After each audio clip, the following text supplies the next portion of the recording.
you worked in various states, various regions, you worked across the borders also. So do you feel that, certain solutions or approaches are actually scalable and replicable, or do you feel that local problems require only local solutions?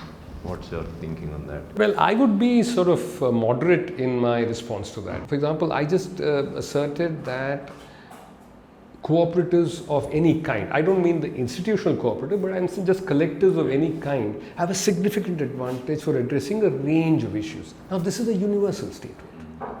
This is not a statement that's specific only to certain parts of the world. And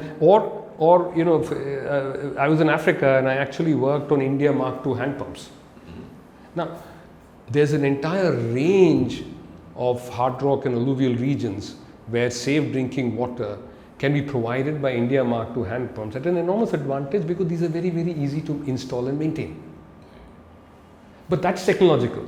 However, in Africa, I also worked on a primary healthcare system which very, very closely imitated sort of one of India's major successes, that is in Tamil Nadu. And it worked very well.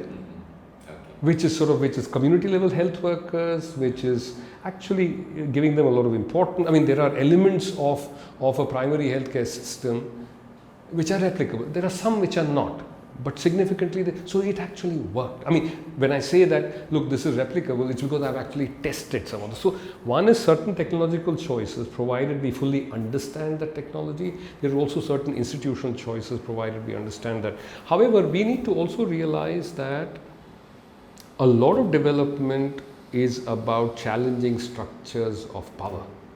And there are some elements of power which are universal. In fact, a lot of people working on patriarchy would agree that this is really the core of any change that you want. Similarly, if you talk about tribal communities, it's not about introduction of technology, it's actually about challenging a certain broader structure of power within. So there are, within which communities are located.